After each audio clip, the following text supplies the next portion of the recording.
Ahora sí, en primer lugar, la senadora Marilyn Sagnum, para después darle lugar y la palabra a Alejandro Taborda, después continuará Jorge Hoffman y para que termine Patricia Sáenz. Muchas gracias. Bueno, muchas gracias. Ya buenas tardes a todas y a todos. Muchas gracias por la invitación, gracias a la Red Sindical por invitarme. Muchas gracias Jorge Hoffman por la invitación y a Marcelo Delfort también.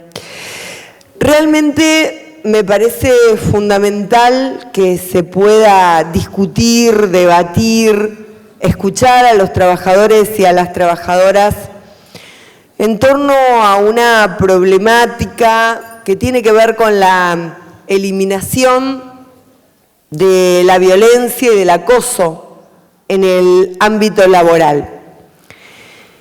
Y yo recién reflexionaba cuando los compañeros y compañeras de la Asociación de Actores hacían esta puesta en escena, la importancia que tiene en una comunidad, en una sociedad, la concepción del Estado, la concepción de un Estado presente, porque estoy convencida que todas y todos los que estamos acá, de alguna manera hemos vivido alguna de estas situaciones. El achicamiento del Estado y por ende la situación en materia de educación pública, en materia de salud pública, es una consecuencia de un modelo político, económico y social que se puso en marcha en diciembre de 2015 en la República Argentina. Un modelo basado, como tantas otras veces en la historia argentina, en una política de endeudamiento y de fuga de capitales. Lo decíamos cuando se discutía en su momento en el Parlamento de la Nación Argentina, y acá está presente, o estaba presente hasta hace un ratito Silvina Frana, quien es diputada nacional también y le tocó debatir esta cuestión. Con el tema de los fondos buitres decíamos que la Argentina no iba a tener luego capacidad de repago para semejante endeudamiento y que eso, sin lugar a dudas, ineludiblemente, iba a derivar en un achicamiento del Estado, en un achicamiento en cuanto a la educación, en cuanto a la salud, en cuanto a la justicia. Y la verdad es que frente a esta situación uno no puede menos que plantear la violencia que está intrínseca en el modelo.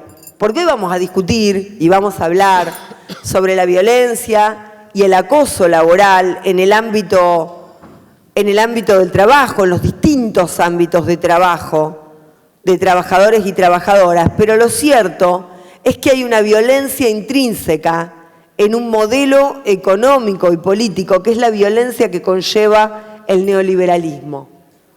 Es la violencia que genera por la profunda desigualdad que se fortalece en la medida que se constituye este modelo social. Y esto también tiene que ver con un proceso de acumulación del capital, un proceso de acumulación financiera que no solo está generando sus efectos en nuestra región, en la República Argentina, sino también en el mundo.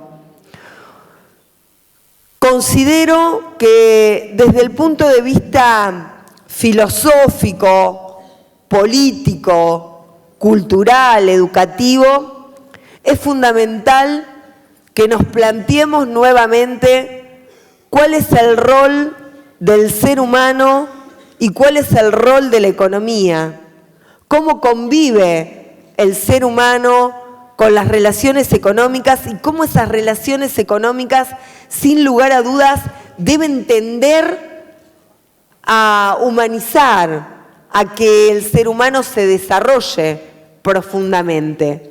Esta es una cuestión que está íncita en el debate de la doctrina social de la Iglesia, que el peronismo históricamente trajo al centro de la escena en la República Argentina, que el campo nacional y popular ha tomado como una de las cuestiones centrales, porque sin lugar a dudas esas relaciones económicas son las que atraviesan la vida de los seres humanos y que generan más postergaciones o generan mayor igualdad y mayor justicia social. Para nosotros es central que se ponga en marcha un modelo económico de redistribución del ingreso, un modelo económico que garantice dignidad e igualdad de oportunidades, porque eso seguramente va a disminuir la violencia intrínseca que tiene este modelo, pero además nos va a garantizar poner en marcha relaciones laborales que garanticen el respeto a la dignidad humana. Porque en momentos donde el modelo neoliberal lo que plantea es flexibilización laboral, en momentos donde el modelo neoliberal lo que plantea es la destrucción sin más del modelo de seguridad social en la Argentina, un modelo que justamente está basado en la solidaridad intergeneracional, un modelo que está basado en un sistema solidario, de reparto, universal, una de las características más importantes del modelo de seguridad social es ese. La verdad es que nosotros debemos plantear contraculturalmente otro modelo de país y debemos plantear que la flexibilización laboral no es el camino por el cual se van a recuperar derechos y con el cual se va a garantizar un mercado interno, se va a garantizar consumo, se va a garantizar igualdad de oportunidades.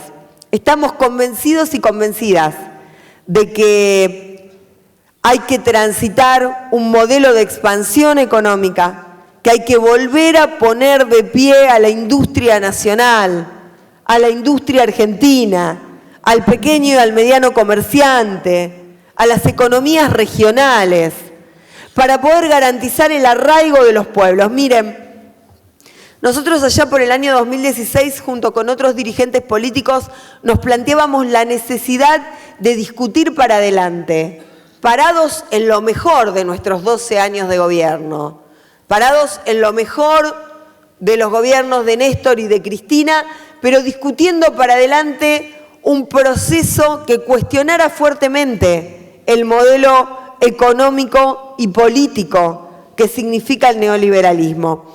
Y allí planteábamos y sentábamos las bases de un modelo de arraigo que garantizara el derecho al acceso a alimentos sanos, baratos y de calidad. Y hace pocos días, en el Congreso de la Nación Argentina, acabamos de sancionar la Ley de Emergencia Alimentaria.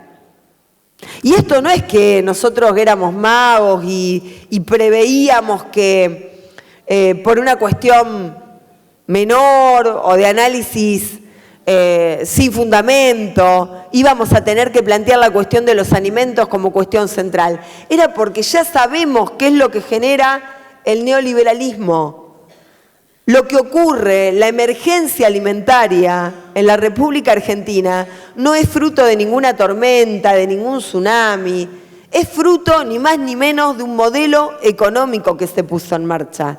Y es necesario no solamente poner en discusión el acceso a los alimentos sanos, baratos y de calidad, sino que también tenemos que poner en discusión la producción de esos alimentos, para poder garantizar la participación de cooperativas, de mutuales, de pequeños y medianos productores en la producción de esos alimentos. Y para poder garantizar empleo, y para poder discutir ya en el ámbito del empleo, y ahora sí vamos a la cuestión, digamos, central, en la que tenemos que adentrarnos, discutir, decía, en el ámbito del empleo, también la situación de violencia y de acoso. Pero no podía dejar de mencionar la violencia intrínseca que expresa el modelo del neoliberalismo. porque no podemos abordar la violencia laboral sin abordar las consecuencias nefastas en cuanto a la disolución del empleo, a la destrucción de la pequeña y la mediana industria, del pequeño y del mediano comercio y de las economías regionales a través de este modelo económico. En cuanto a la violencia laboral, el acoso laboral, nosotros entendemos que hay una multiplicidad de leyes, de normas jurídicas, empezando por la Constitución Nacional, por su artículo 19, por su artículo 14 bis, por el artículo 75, inciso 22, que es el que incorpora a la Constitución Nacional con rango constitucional las convenciones internacionales de los derechos humanos. Porque la verdad es que hay que abordar la cuestión de la violencia laboral y del acoso en el ámbito laboral con una perspectiva de derechos humanos y con una perspectiva feminista. Por eso me parece que este planteo que está haciendo la red sindical es medular en este momento y en esta etapa histórica, porque no solamente debemos decirle no al neoliberalismo, no solamente debemos decirle no a la flexibilización laboral y a la precarización de las condiciones de trabajo, sino que también debemos plantear que abordar los derechos laborales desde la perspectiva de los derechos humanos y desde la perspectiva feminista es ineludible en este siglo XXI. Seguramente estaremos atravesados por esta discusión. Por eso presenté inmediatamente que la Organización Internacional del Trabajo planteó la cuestión de la eliminación de la violencia y del acoso en el ámbito laboral, un proyecto de ley en el Senado de la Nación, porque este era un proyecto largamente acariciado por el movimiento obrero organizado. Y la verdad es que siempre durmió el sueño de los justos, en muchos casos ni siquiera se sacó dictamen de comisión y me pareció que era fundamental aprovechar esta instancia que daba un organismo internacional del prestigio de la OIT para que en el Parlamento de la Nación Argentina sacáramos esta ley, pudiéramos sancionar esta ley y luego de la sanción de la ley garantizar que el Estado nacional, el Estado de la República Argentina ratifique este convenio, este dispositivo, esta convención, de manera tal de poder garantizar en el derecho interno lo que ya el derecho internacional acaba de ratificar. Mi compromiso, compañeras y compañeros, con trabajar desde el Senado de la Nación y desde el ámbito parlamentario para que podamos garantizar esta normativa interna, esta ratificación desde el Estado de la Nación Argentina. Pero quiero decirles que si el 27 de octubre no damos vuelta este modelo nefasto que se ha puesto en marcha en la República Argentina, vamos a tener grandes derechos declamados, grandes derechos declarados, grandes derechos insertos en las constituciones nacionales, en la legislación nacional, en las legislaciones provinciales, pero esos derechos nunca se van a poder hacer efectivos. El siglo XXI se tiene que plantear, y esto me parece que es una parte fundamental que deben levantar como bandera los trabajadores y las trabajadoras argentinas, se debe plantear un desafío que es el de hacer efectivos los derechos laborales.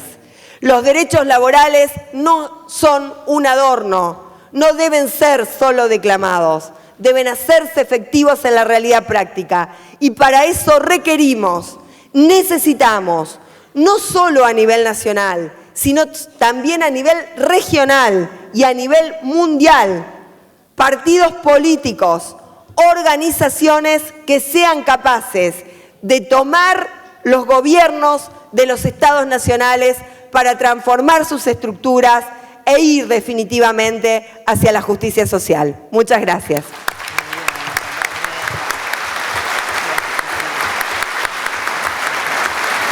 Muy bien.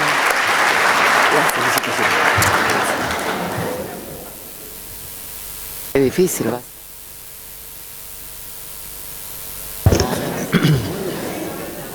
Dar el contexto.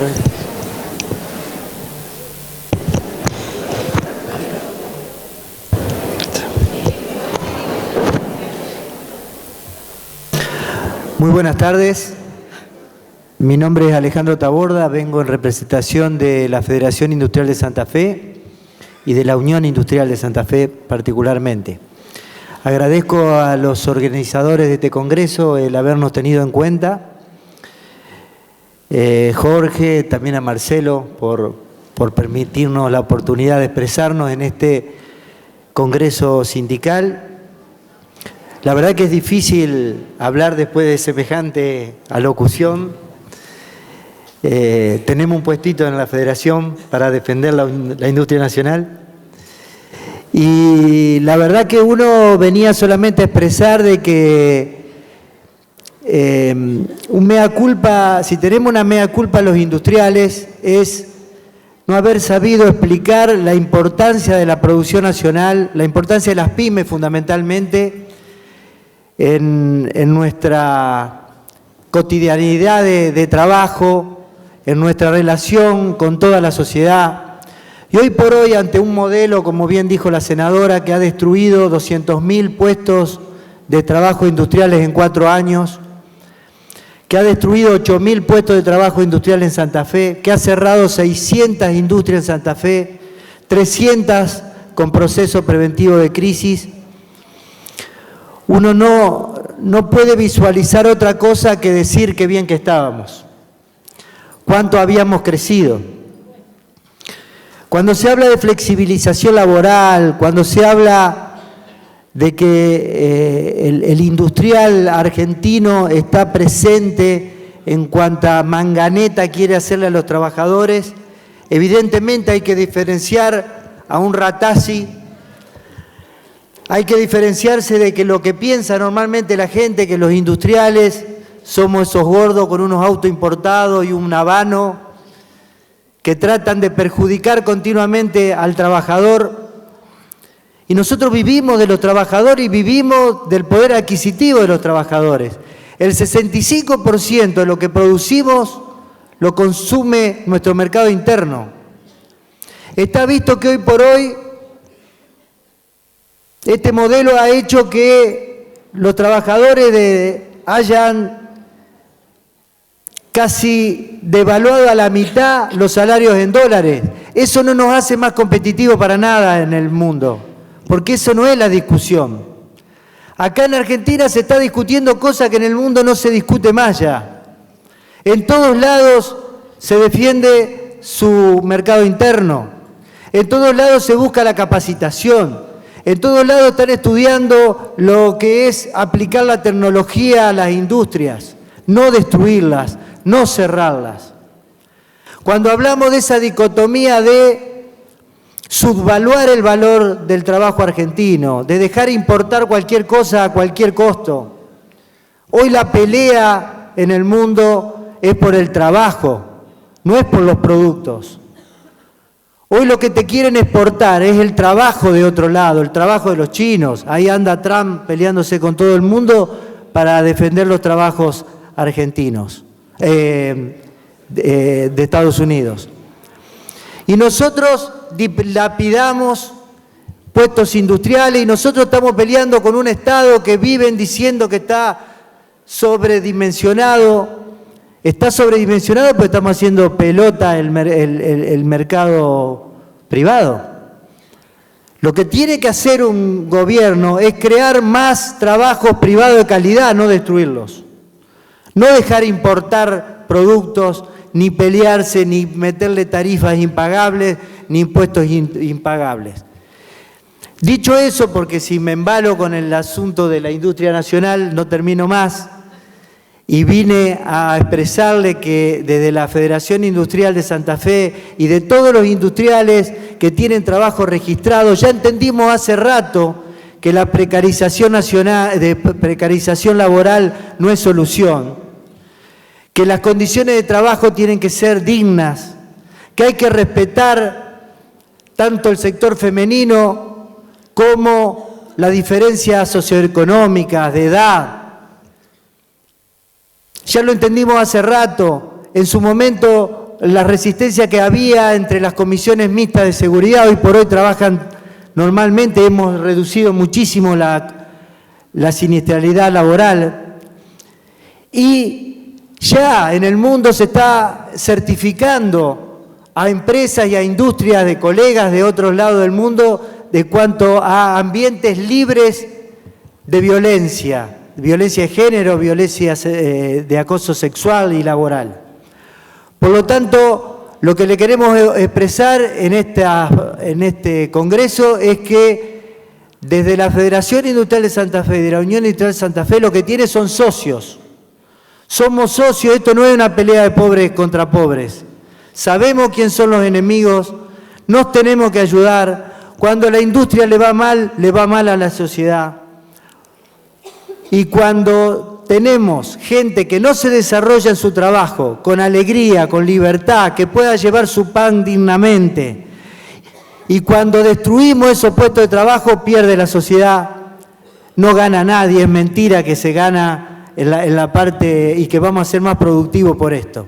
Así que muchas gracias a los organizadores, muchas gracias a este panel y cuenten con nosotros para erradicar de una vez por todas la violencia, sobre todo contra el trabajo decente y sobre todo la violencia laboral. Muchísimas gracias. Muchas gracias.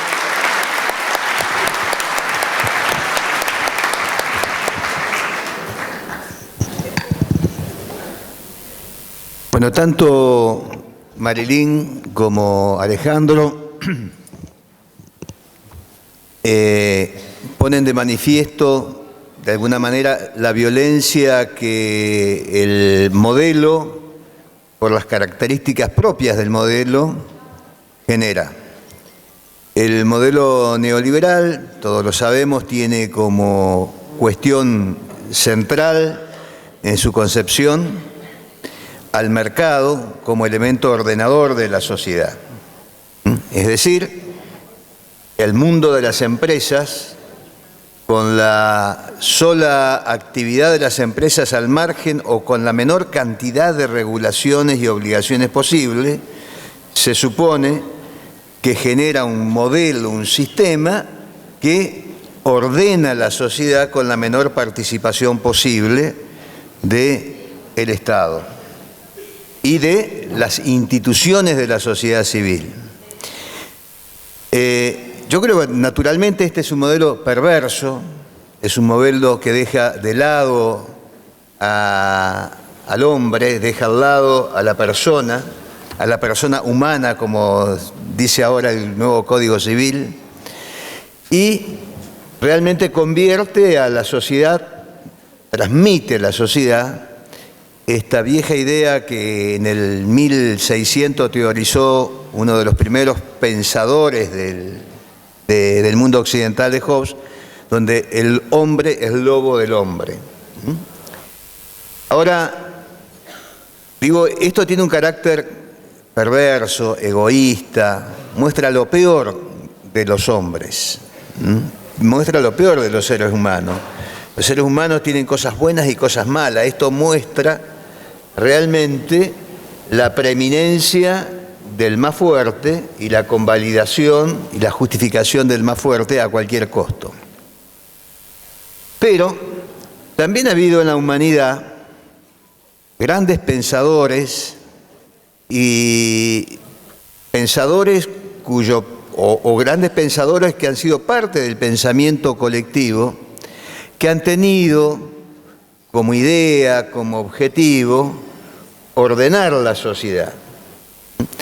Si en la sociedad no hay un orden, naturalmente que prevalece el orden del más fuerte.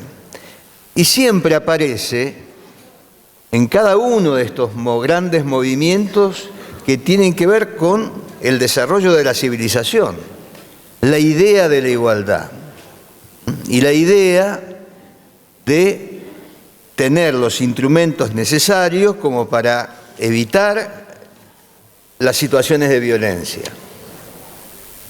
Y en ese sentido, Fíjense ustedes, nosotros venimos con una tradición del mundo griego y donde en la escuela primaria, secundaria, aprendíamos que la democracia se fundó en la antigua Grecia hace más de 2000 años. Nosotros somos herederos de esa filosofía, esa concepción de vida. Y iluminamos a esa etapa de la historia y la idea de democracia como un hito trascendental en nuestra construcción social e histórica. Sin embargo, en esa democracia solamente podían participar los hombres libres. ¿Y quiénes eran los hombres libres? Los hombres propietarios. Podían ser libres porque eran propietarios. Por lo tanto, no participaban los esclavos ni participaban las mujeres, pero la idea se autojustificaba como la mejor expresión posible de la convivencia. Todo el mundo estaba convencido.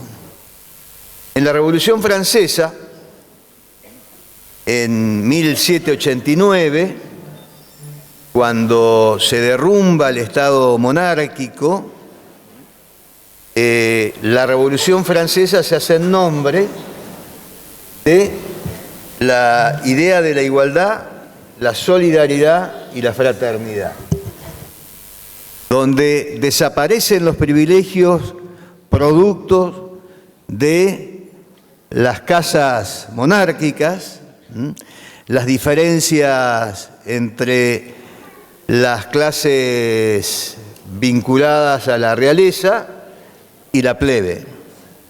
Y se plantea otra vez como idea central la idea de la igualdad. Y también el nuevo Estado, a partir de la razón, ya no de los iluminados por Dios o los poseedores de la verdad porque vienen de las castas de la monarquía,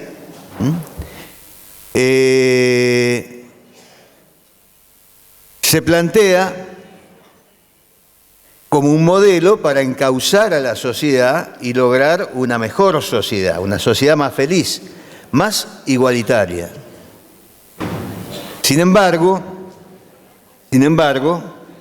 no aparece, aún hablando de igualdad, la igualdad del hombre y la mujer. En el nombre de la igualdad y en el nombre del orden social, aún diciendo que todos los hombres son iguales ante la ley, no hay distintos iguales. Viendo más cerca en nuestra propia historia, la Constitución Nacional del 53 recoge estos principios de igualdad. Sin embargo, y no obstante a recoger estos principios, la mujer necesitaba hasta hace 100 años atrás autorización del marido para ejercer el comercio. Estaba en una situación de discapacidad o de incapacidad de ejercer el comercio por sí misma. Sin embargo, la Constitución consagra en sus primeros artículos todos los hombres son iguales ante la ley.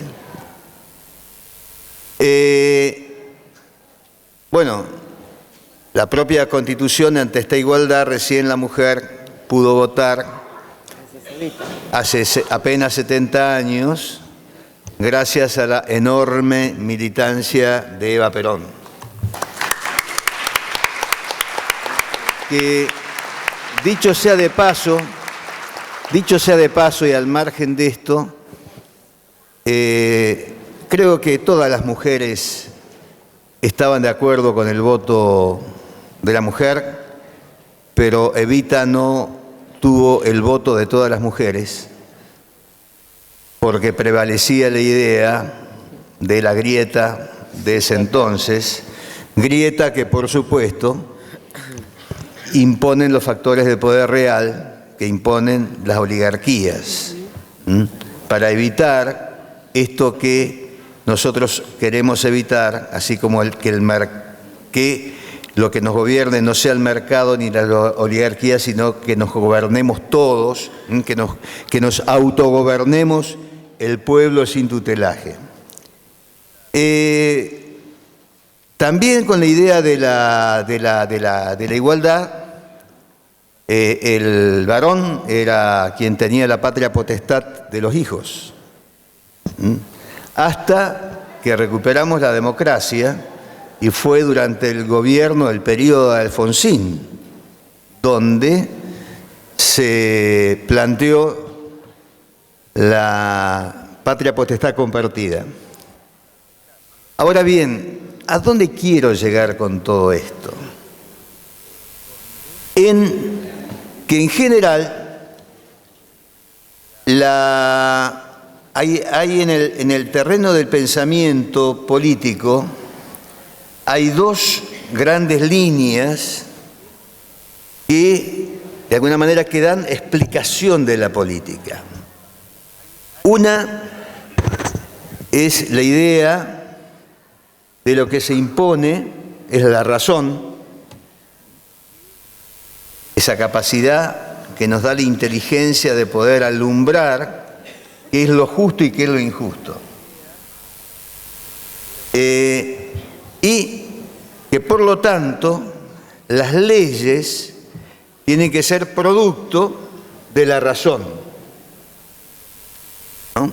Fíjense ustedes, la Revolución Francesa, que es la máxima expresión de esa idea, lo que nos gobierna es la inteligencia y todo aquello que nos podemos dar explicación entre nosotros.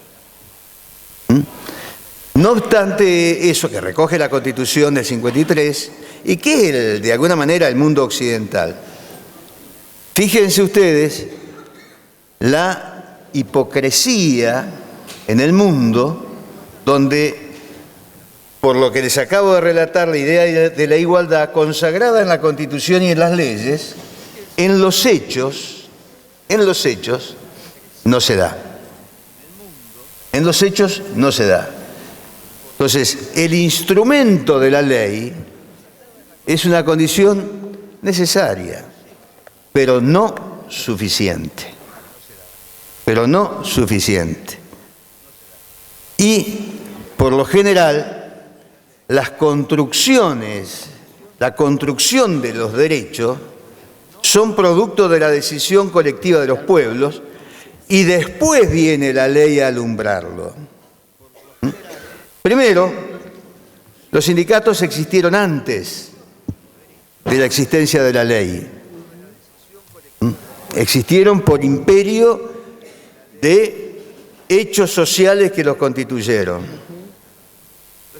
Bueno, para pasarlo en el terreno de lo más personal,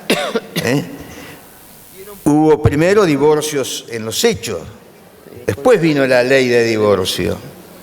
La imposibilidad del divorcio legal no podía impedir que la gente se separe. Entonces, acá, y a esto es lo que quiero llegar, en definitiva, ¿desde dónde se construyen los grandes cambios sociales? Y cuando nosotros estamos hablando de feminismo, cuando estamos hablando de violencia, estamos hablando o siendo protagonistas de cambios profundos que se dan en la sociedad y que no se dan en forma permanente. Es como que son saltos que se van dando en el desarrollo de la historia y de la civilización. No toda la vida se luchó contra la esclavitud, hasta que aparece la Revolución Francesa y pone, entre comillas, fin a la esclavitud. Desde el punto de vista legal, aunque la esclavitud después seguía, había focos de esclavitud en el mundo. El derecho al voto femenino no fue una lucha que se dio al cabo de los 2000 años de nuestra civilización. Se dio fundamentalmente a partir de principios del siglo pasado, después de casi 2000 años de lo que se hablaba de la democracia griega y de 150, 200 años de la Revolución Francesa, la otra idea de igualdad. Sin embargo, irrumpió a principios del siglo pasado. Entonces, son grandes saltos, digo, la esclavitud, el voto femenino, la igualdad de derechos de los hombres y las mujeres, son momentos en la historia. Bueno, ahora estamos viviendo uno de esos momentos en la historia. Estamos viviendo uno de esos momentos, nos tiene como protagonista. Y donde, a la luz de lo que yo pienso, que no necesariamente deben pensar todos, la norma jurídica, para que se cumpla, tiene que tener una encarnadura en el terreno de la sociedad.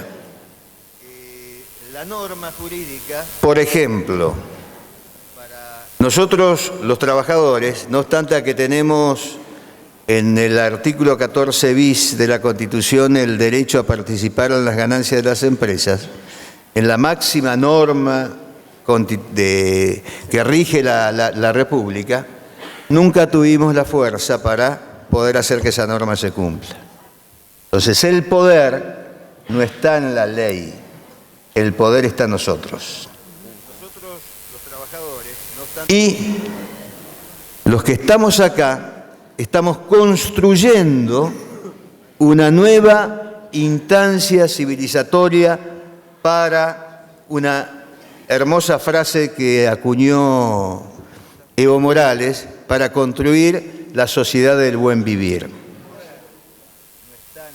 Como el socialismo fue tan bastardeado, por derecha y por izquierda, desde los dos lados, digamos, hablar de socialismo, no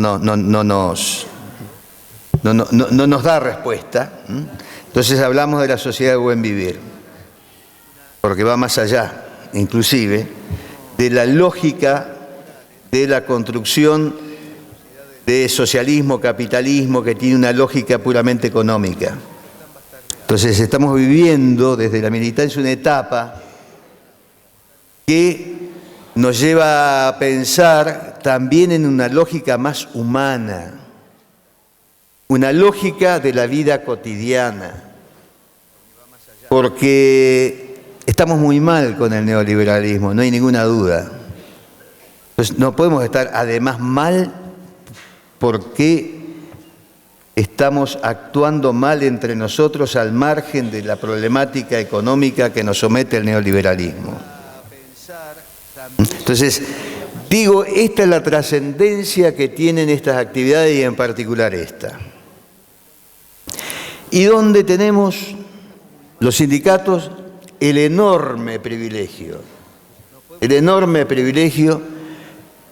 de ser estructuras colectivas, donde no estamos solos peleando frente al Estado, frente al poder económico, o frente a la policía o quien sea.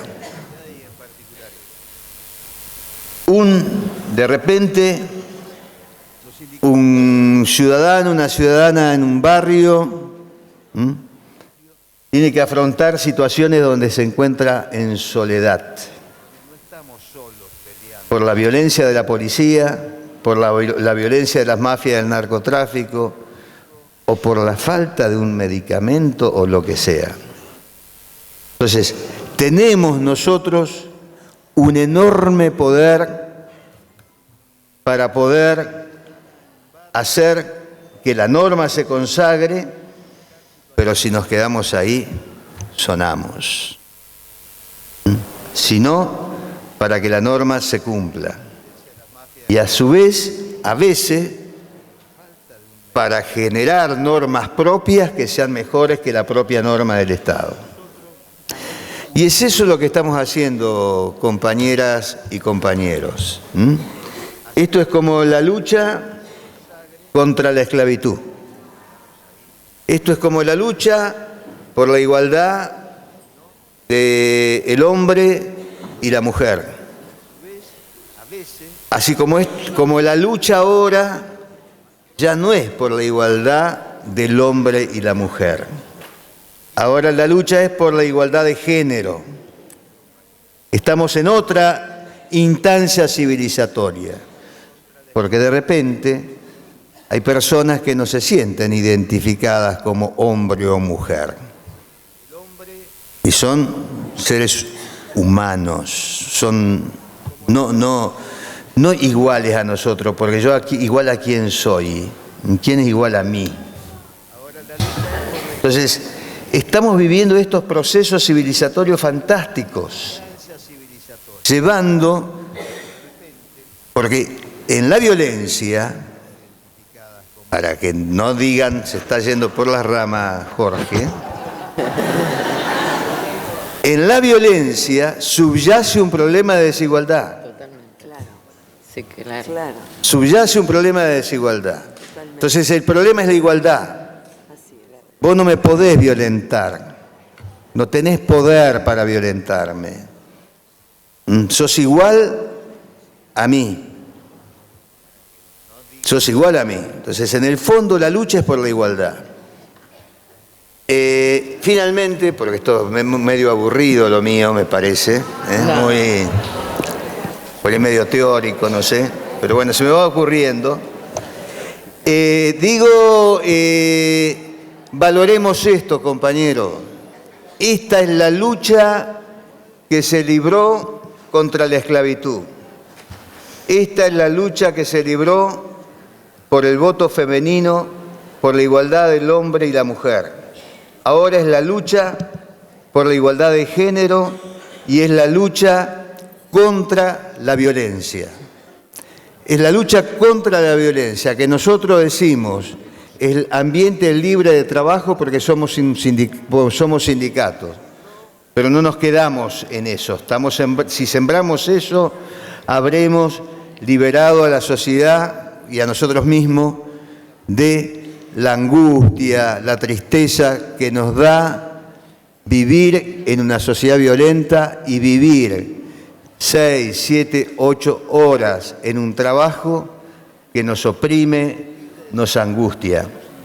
Y en esto tenemos que tener claro, y no pretendo que todos piensen como yo. Esto no se resuelve solo evitando hechos de violencia o asistiendo a las víctimas en los hechos de violencia. Lo tenemos que hacer. Es lo primero, es lo urgente. Pero el victimario, Sartre decía, somos lo que la sociedad ha hecho de nosotros. Entonces lo que tenemos que hacer que el victimario no vuelva a cometer hechos de violencia, pero no solo por reprimiéndolo, sino por convicción, por entendimiento.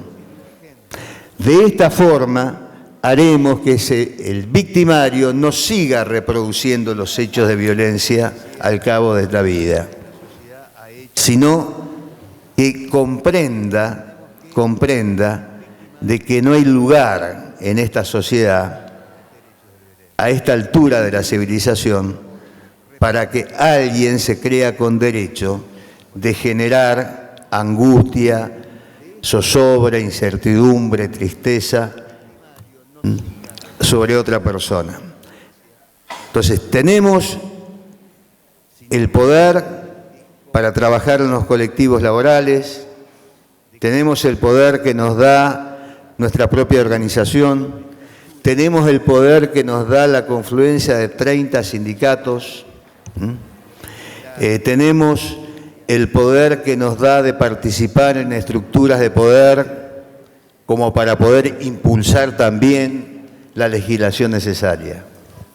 Están haciendo historia. Muchas gracias.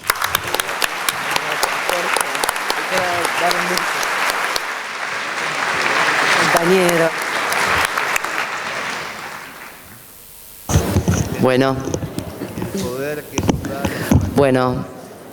Buenas tardes a todos y todas. En primer lugar, quiero hace mucho tiempo hacer 3 agradecimientos. Durante un tiempo no nos pudimos encontrar, pero quiero agradecer profundamente a los compañeros de Santa Fe, Marcelo, Romina, Ate, a la Red Sindical Nacional, a la red de la provincia, y agradecer que en todos estos años tan difíciles como trabajadores estatales, permito hablar desde ese lugar, nos han permitido ser el sostén de esta resistencia y que nos han podido sostener para poder seguir trabajando en este tema que tantos nos apasiona.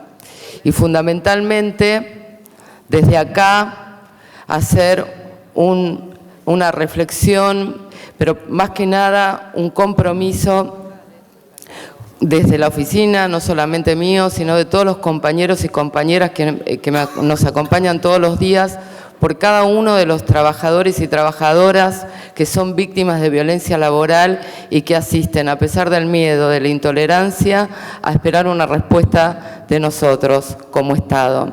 En nombre de todos ellos, para mí, la jornada de hoy es una jornada sumamente significativa. Durante estos años yo tuve la suerte con mis compañeros, allá en el año 2004, de tener un presidente que nos permitió soñar y que nos empezó a hacer creer en las utopías, y un ministro de Trabajo que, además de decirnos que era importante generar empleo, era necesario crear empleo, crear trabajo, pero bajo condiciones de dignidad. Y fue así, y ya hace muchos años, se constituyó la Oficina de Asesoramiento de Violencia Laboral con una finalidad concreta, que es recuperar el derecho humano del trabajo de cada uno de los trabajadores y trabajadoras que nos venían a consultar, con un compromiso enorme que era desandar un proceso de naturalización de la violencia y, más allá del proceso de naturalización, una incomprensión colectiva al trabajador que era víctima de violencia.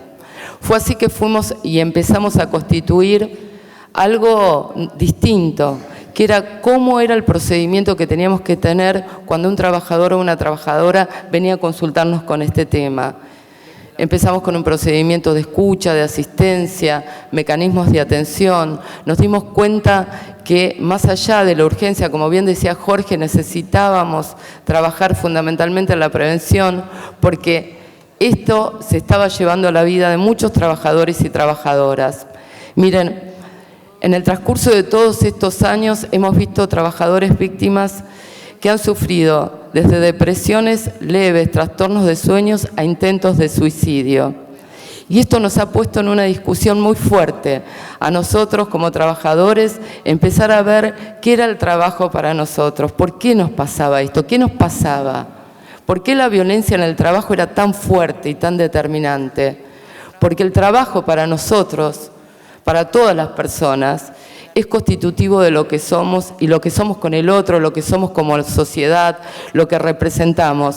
Cuando está en juego la pérdida del trabajo, está en juego la dignidad y de la pérdida de lo más fundamental de lo que tenemos, nosotros como seres sociales y nosotros como trabajadores. Esto que hemos constituido durante muchos años ha sido acompañado de forma muy fuerte, quiero decirlo, porque si bien acá la Red Sindical de Santa Fe, a la que felicito, también ha tenido un antecedente muy fuerte en la red nacional y en un acta de compromiso que hemos firmado con el ministro de Trabajo, Carlos Tomada, y los sindicatos allá en el año 2012, en donde los compañeros de los sindicatos no solo han salido a difundir el tema, sino también han creado espacios donde atender a las víctimas y han tomado el rol central, que es el rol de los delegados como detectores de los problemas.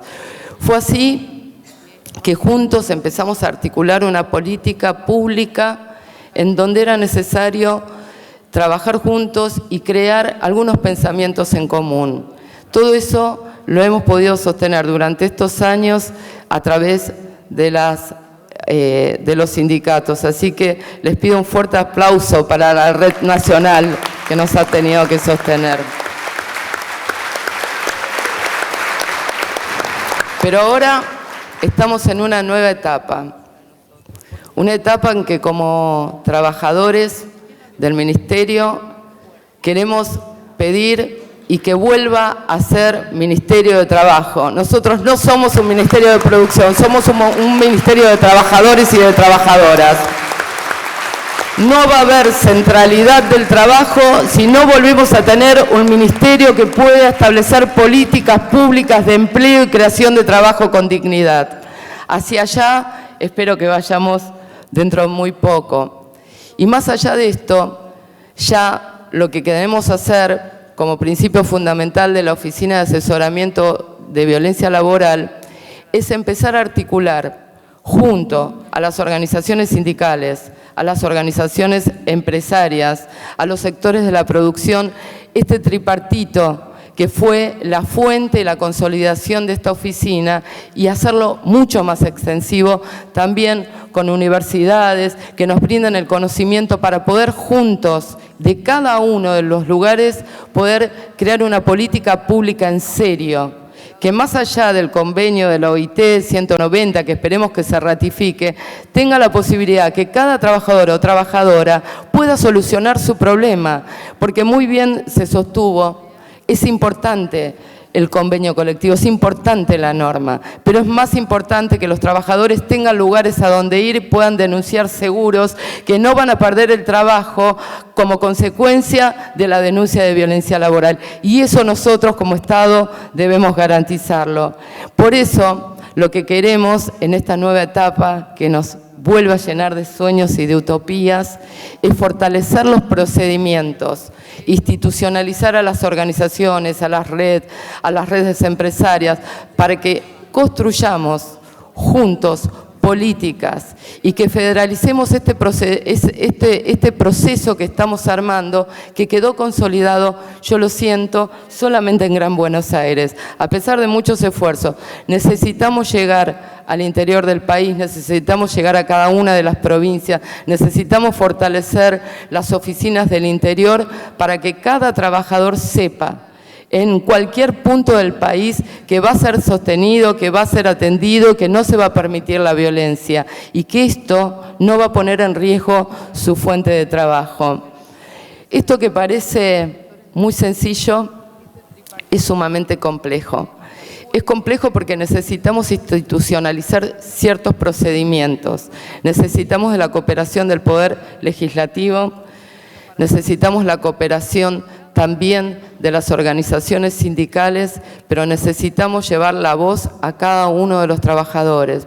A veces me pasa cuando voy a algún lugar, estuvimos hace muy poco en unas minas, estuvimos en Catamarca, acá en Santiago del Estero, que nos dicen, nosotros no sabíamos que estaban, nosotros no sabemos qué estar. Entonces, hacer llegar la voz a todas las partes del país me parece que va a ser un rol fundamental. Pero para terminar, decirles que más allá de todos los pensamientos y construcciones que hagamos, la única forma de salir de la violencia es volver a tener este pensamiento colectivo y saber que la solidaridad le salva la vida a un trabajador, porque si hay un trabajador que queda aislado en un lugar de trabajo, seguramente hay un grupo de trabajadores que está sufriendo, pero fundamentalmente hay una sociedad que se está enfermando sin una respuesta. Por eso apuesto a una participación más democrática y apuesto a que cada uno de nosotros podamos ser multiplicadores, no importa el rol que estemos teniendo en cada uno de los momentos, pero sí importa el compromiso colectivo con el trabajo y con la dignidad, y en la defensa, como siempre sería, del derecho humano a la dignidad y a sentirnos parte de un proyecto nacional y político que nos abarque a todos y a todas. Muchas gracias.